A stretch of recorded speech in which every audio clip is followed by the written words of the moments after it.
it's Lisa from budgetequestrian.com, and today I wanted to talk to you about how much does it really cost to keep a horse every single month.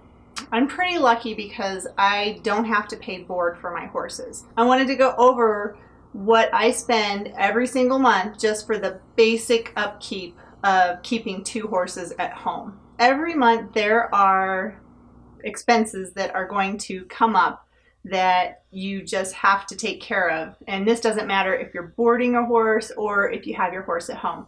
There's monthly expenses every single month, and then there's also incidental expenses that you may not plan on. So this is how I break down what it costs me to have a horse at home. The best thing is I don't have to pay for board. So that's $0 coming out each month that I have to pay for my horses. Probably the biggest expense that I have for my horses is hay. And for each horse, I spend about $150 a month for hay. That gets me about 12 bales of hay, depending on how expensive the bales are. And we just get the little square bales. Occasionally we've gotten the big square bales that are humongous, but I found that I actually feed way too much when we have it like that. So the little tiny square bales that weigh about 60 to 75 pounds is what we try to get every month. So for each horse, it's about 12 bales a month, like I said, give or take. So that's $150 a month. The next expense I have is grain. And the grain that I feed my horses, it's more of a supplemental feed. It's not a sweet feed. And those are $25 a bag. So for one horse, I go through 2 bags a month, so $50 a month for grain. The supplements that I choose to feed my horses, that also gets counted into my monthly expenses. So for using MSM, biotin, and sand clear, it breaks down to about $25 a month per horse.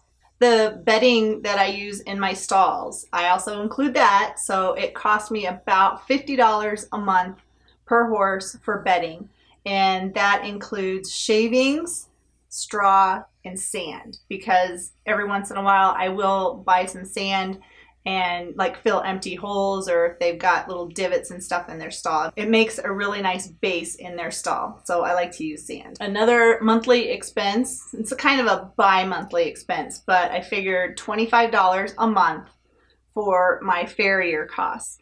For my farrier to come out and trim my horse's feet, it is $50, and that happens every other month. My horses don't have shoes on, they're barefoot. It's less expensive than if they were to have shoes. So if your horse is shod and he's wearing shoes, your cost will go up every month. I like to incorporate $25 a month for the vet. That doesn't necessarily mean I'm going to use it. If I just kind of tuck $25 away when something catastrophic happens or shots, something like that, and I need to call the vet out, if I've been sticking away $25 a month and not touching it, that will help to offset if I have a huge vet bill. Just to have the vet come out to our house, it's $50 for like a service charge or, an in-home visit fee. So $50 just to say hi to the vet. Another monthly expense that I like to set aside, it doesn't necessarily mean I'm going to use it, but usually most months I do use it, and that is $50 a month for tack. So this is incidental things like maybe a new bit, a new saddle pad, if something breaks, bell boots. That's what's on my list right now. I want to get a pair of bell boots for Ethan that have the fleece around the top. Those are $20. That's going to be one of my tack expenses. If I'm looking to get something more expensive, then what I'll do is just kind of stockpile that money and just save it so that after like 3 months, I'd have $150 that I could use for tack. Every single month, it costs me $375, roughly, give or take, to keep my horses at home. So for 2 horses, that means I pay about $750 a month to keep my horses. If my husband heard that, he'd be freaking out right now because that's a lot of money. Huh? Nothing? So that means every year, just for the upkeep of the horses, their food, their feed, and incidental expenses, it's about $9,000 per year for both horses. That is to keep them at home.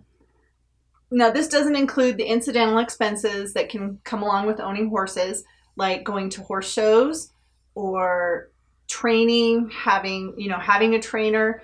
All of that is going to increase the cost. So, but just a rough guesstimate is about $4,500 a year to have a horse. If that seems like a lot of money, it is, and you're probably going, whoa, I knew horses were expensive, but I didn't really think of it that they were that expensive. But there are things that you can do to offset the cost of having a horse. And in my next video, I'm going to share with you some ideas of what you can do to earn some extra money to get a horse or to keep your horse. Thank you so much for watching my video. Be sure to subscribe to my channel for lots of DIY horse projects, tack room ideas, and all kinds of horse-related videos. I release new videos every Monday, Wednesday, and Friday, sometimes a bonus video on Saturdays. See you guys soon!